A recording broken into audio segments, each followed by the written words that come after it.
Hello नमस्कार जय हिंद। जीतने वालों को मेरा सलाम और जीतेगा वही जो विश्वास करेगा। स्वागत करता हूं आप तमाम साथियों का नवसृजन क्लासेस के ऊपर। मैं हूं आपका दोस्त कवि आदि गणेश। राष्ट्रपति प्रकरण चल रहा है हमारा। एक दो दिन से वीडियो अपलोड नहीं हुई है किसी कारणवश। आज हम बात करते हैं राष्ट्रपति का जो प्रकरण है उसके अंदर राष्ट्रपति की शक्तियों के विषय में। परीक्षा के अंदर शक्तियों से राष्ट्रपति के पास क्या क्या पावर है, यहाँ से भी सीधा सीधा सवाल है जो पूछा जाता है। तो अलग अलग प्रकार की शक्तियाँ हैं, न्यायिक शक्तियाँ, वित्तीय शक्तियाँ, कार्यपालिका शक्तियाँ। तो सबसे पहले हम बात करते हैं राष्ट्रपति की जो न्यायिक शक्तियाँ हैं उनकी। आप हेडिंग डाल लीजिए राष्ट्रपति की न्यायिक शक्तियाँ। अनुच्छेद 72 आता है एक। अनुच्छेद 72 के अंदर सीधा सीधा आप सवाल पूछा जाता है और जाए भविष्य में आपसे हैं कि अनुच्छेद 72 में क्या है। तो राष्ट्रपति की जो क्षमादान की शक्तियां हैं वो अनुच्छेद 72 में।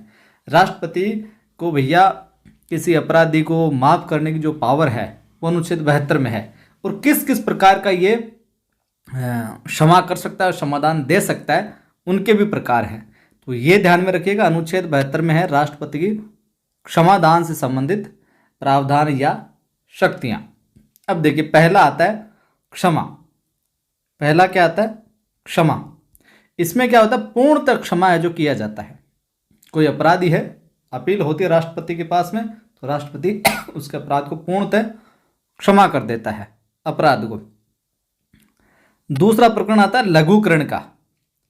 लघुकरण तो कठोर दंड के स्थान पर है जो हल्का दंड कर दिया जाता है। मृत्यु दंड को आजीवन कारावास में बदल दिया जाता है। लघुकरण मतलब लघु कर दिया जाता है उसके दंड को। ठीक है, किसी को मृत्यु दंड प्राप्त है तो उसके मृत्यु दंड को क्या कर देगा? आजीवन है जो कारावास कर देगा, सुनवाई के बाद में, विशेष परिस्थितियों को देखने के बाद में क्या चक्कर है, क्या मामला है।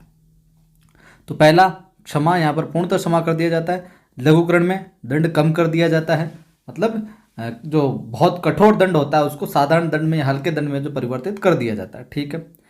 तीसरा आता है प्रकार क्षमादान में इसका परिहार। इस परिहार में सीधा सीधा क्या होता है कि सजा की अवधि है जो कम कर दी जाती है। सजा की अवधि कम कर दी जाती है। जैसे कि मान लो किसी को 2 वर्ष की सजा है जो सुनाई गई हो, दी गई हो, तो उसकी सजा को 1 वर्ष कर दिया जाएगा, 1 वर्ष को 6 महीने। सजा की अवधि को कम कर दिया जाता है परिहार में। ठीक। अगला आता है विराम, रिस्पाइट, विराम। सजा की प्रकृति है जो बदल दी जाती है। सजा की प्रकृति बदल जाती है इसके अंदर विराम में। जैसे कि हम कह सकते हैं कि जो विशेष परिस्थितियों में होता है लेकिन विराम वाला चक्र है, सजा की प्रकृति बदलने वाली। जैसे कि गर्भवती महिला है, उसको सजा दी गई थी तो उसकी प्रकृति बदल दी जाएगी, नहीं इसको ये सजा न देकर ये दो। शारीरिक रूप से कोई दिव्यांग व्यक्ति हो उसको। तो विराम विशेष स्थितियों में होता है समाधान वाली प्रक्रिया जिसमें सजा की प्रकृति बदल दी जाती है। जैसे कि गर्भवती महिला हो गए, शारीरिक रूप से कोई अपंग दिव्यांग व्यक्ति हो गया, उनके लिए। ठीक बात। अगला आता है इसमें प्रकार निलंबन का। तो यह मृत्युदंड का अस्थायी निलंबन। अस्थायी निलंबन ध्यान रखना, फांसी के समय में कुछ समय के जो फांसी किसी को दी गई है तो कुछ समय के लिए उसको टाल देना, तो ये मृत्युदंड का अस्थायी निलंबन। आगे बात समझ में? निलंबन में यह है। अब देखिए और क्या क्या पावर है न्यायिक में। तो राष्ट्रपति जो होता है भैया, सुप्रीम कोर्ट और हाई कोर्ट, इनके न्यायाधीशों क्या करता है? नियुक्त करता है। तो एससी माने सुप्रीम कोर्ट और एचसी माने हाई कोर्ट, इनके न्यायाधीशों को नियुक्त करता है। और ये सुप्रीम कोर्ट जो नियुक्ति होती है वो ध्यान में रखना, अनुच्छेद 124 के तहत सुप्रीम कोर्ट के न्यायाधीशों की नियुक्ति 124 के तहत जो की जाती है। और वहीं जो अपने उच्च न्यायालय हैं, उच्च न्यायालय के जो न्यायाधीश है हाई कोर्ट के, इनकी नियुक्ति की जाती है। आपके देखिए अनुच्छेद 124 में तो सर्वोच्च न्यायालय के हो जाएंगे, और उच्च न्यायालय के अगर मुख्य न्यायाधीश और न्यायाधीशों की नियुक्ति की बात आए तो वो होगा आपके 217, अनुच्छेद 217। 217 में राष्ट्रपति भैया उच्च न्यायालय के मुख्य न्यायाधीश व अन्य न्यायाधीशों की नियुक्ति करता है, उन्हें पद मुक्त भी करता है। और 124 में क्या है, सर्वोच्च न्यायालय के, ठीक बात, ये ध्यान रख लें थोड़ा, अनुच्छेद भी। अगली बात, राष्ट्रपति जो होता है वो सुप्रीम कोर्ट से सलाह ले सकता है। राष्ट्रपति जो होता है वो सुप्रीम कोर्ट से क्या ले सकता है, सलाह ले सकता है। और ये बात कहाँ है, वर्णित है अनुच्छेद 143 में, 143 के अंदर।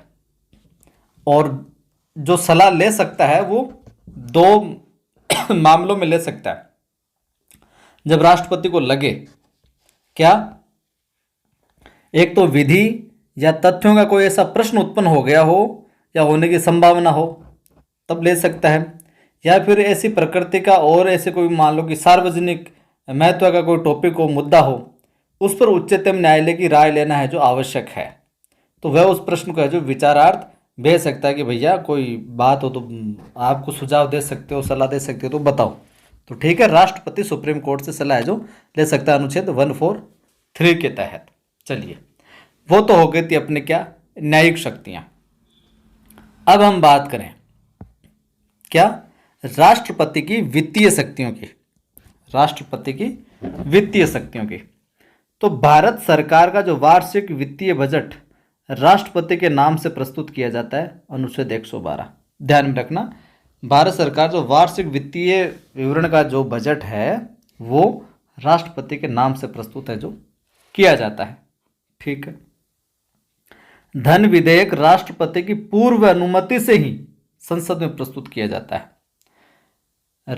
धन विधेयक जो होता है राष्ट्रपति की पूर्व अनुमति से ही है जो संसद में है जो प्रस्तुत है जो किया जाता है। अब ये बात आती है आपके 109 में, अनुच्छेद 109 के अंदर। ध्यान में रखिएगा इस बात को, लिखो तो लिख लेना कोष्टक में, वरना सीधा सीधा ध्यान में रख लेना, सीधी सीधी भी पूछी जाती है बात। अगर कोई अनुदान की मांग होती है, किसी भी प्रकार अनुदान चाहिए होता है, तो राष्ट्रपति की सिफारिश से ही है जो होती है अनुदान वाला चक्र। ठीक है बात। किसी भी आकस्मिक व्यय हेतु, कोई अचानक कोई खर्च की आवश्यकता पड़ गई, आकस्मिक व्यय हेतु आकस्मिक निधि से जो राष्ट्रपति होता है संसद की अनुमति के बिना भी या पूर्व अनुमति के बिना ही अग्रिम भुगतान का जो प्रबंध कर सकता है, व्यवस्था है जो कर सकता है। ठीक है बात। एक अनुच्छेद 280 में बात आती है, ये भी आप लिख लो, अनुच्छेद 280 में। इसके अंदर क्या होता है कि राज्य व केंद्र के मध्य, अनुच्छेद 280 में क्या बात है कि राज्य व केंद्र के मध्य राजस्व बंटवारे के लिए वित्त आयोग का गठन करता है राष्ट्रपति। तो ये भी लिख लो, अनुच्छेद 280 के तहत राज्य व केंद्र के मध्य राजस्व बंटवारे के लिए वित्त आयोग का गठन, वित्त आयोग का गठन, यह भी है जो राष्ट्रपति करता है। ठीक है बात। और आप ध्यान रखना, बेसिक नॉलेज के लिए आपसे पूछ लिया, फर्स्ट जो वित्त आयोग था, प्रथम जो वित्त आयोग था कि इसके अध्यक्ष कौन थे, तो के.सी. नियोगी। प्रथम वित्त आयोग के अध्यक्ष कौन थे, के.सी. नियोगी, 52 से 57 जो था, ठीक, 1952 से। और 15वें वित्त आयोग के अध्यक्ष, इसकी हम बात करें 15वें वित्त आयोग के अध्यक्ष की, तो एन.के. सिंह, 2020 से 25। तो फर्स्ट वित्त आयोग के अध्यक्ष कौन थे, के.सी. नियोगी, और 15वें के फिलहाल वित्त आयोग के एन.के. सिंह। ठीक है बात। तो ये थी अपने राष्ट्रपति की न्यायिक शक्तियां और वित्तीय शक्तियां। नेक्स्ट क्लास में और जो शक्तियां हैं, आपातकालीन शक्तियां वगैरह, उनकी हम चर्चा करेंगे।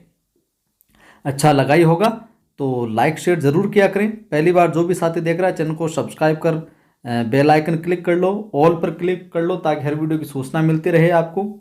साथ ही अपनी ऐप है नवसृजन क्लासेज नाम से, प्ले स्टोर पर जाओगे तो आप नवसृजन क्लासेज नाम से ऐप मिल जाएगी, इंस्टॉल करो उसको। वहाँ पर मैं फ्री सेक्शन में जाओगे कॉर्नर पर तो फ्री टेस्ट भी डाले हुए और डालता रहता हूँ मैं फ्री टेस्ट भी, तो फ्री टेस्ट भी दीजिए। और फर्स्ट ग्रेड हिंदी का बैच भी चल रहा है, उसको भी आप ज्वाइन कर सकते हैं। फिर मिलता है।